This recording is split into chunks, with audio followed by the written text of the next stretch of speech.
I think there's an irony that you can't get beyond here, that you will be voting to authorize to send arms to an ally of al-Qaeda. These are forces that are allied fighting against the government of Syria, and I have no love lost for Assad. I think he's a horrible authoritarian like so many. But you will be funding today the allies of al-Qaeda. It's an irony you cannot overcome. It's an irony you cannot overcome. A coordinated international effort is essential to give Syria's moderate forces the upper hand. This new effort will provide training and equipment to help them grow stronger. All the Syrian people are asking for is support in our voices and in our activities, and they deserve that. The United States military says Syrian rebels they have trained have given vehicles and ammunition to the al-Qaeda-linked Nusra Front. Sending arms to so-called moderate Islamic rebels in Syria is a fool's errand and will only make ISIS stronger. Breaking tonight, an embarrassing moment in our fight against ISIS as the terror army claims to have gotten its hands on even more U.S. weapons and ammunition. ISIS grew as the U.S. and her allies were arming the opposition. So as we've sent 600 tons of weapons, ISIS has grown stronger. The $500 million program had once been a linchpin of the strategy to defeat ISIS, but so far has proved a fiasco. It was put on hold after a band of fighters turned over their U.S.-supplied equipment to terrorists linked to al-Qaeda. Remember what I said a year ago. The ultimate irony is that someday these weapons will be used to fight against Americans.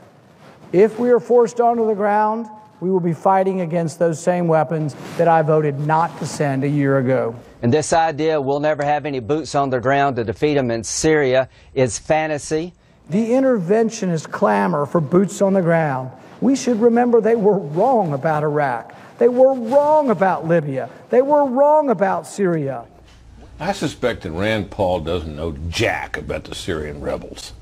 I'm not sure that any of us knows enough about them. John McCain, who's been over there at least, thinks he knows them. And he says they're not a bad lot. I guarantee you that they are moderates. I know them and I've been with them. Who are the opposition forces fighting to topple the Syrian leader, Bashar al-Assad? Today, one of the rebel groups officially joined up with a branch of al-Qaeda.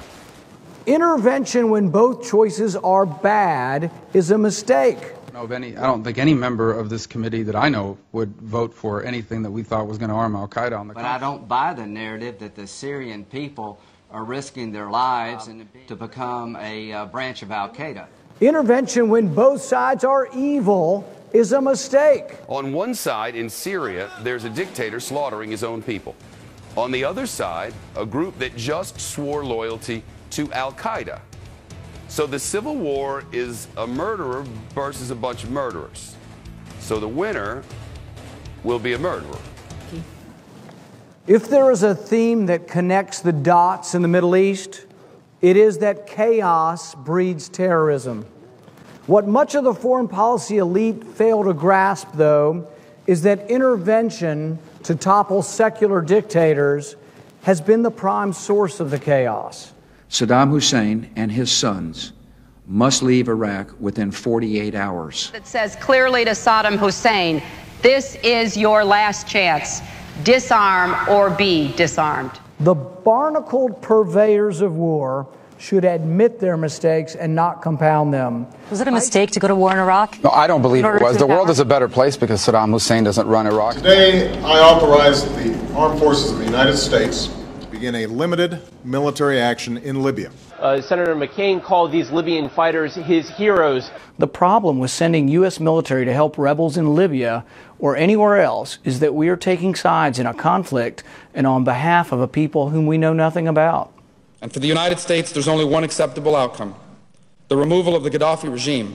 Let's act now to get rid of a tyrant who's abused and killed his own people, who is procuring weapons of mass destruction. The choice is disarming him by war or letting him have these weapons of mass destruction. That taking out Saddam Hussein turned out to be a pretty good deal. We should remember they were wrong about Iraq. They were wrong about Libya. They were wrong about Syria. When will we quit listening to the advocates who have been wrong about every foreign policy position of the last 2 decades?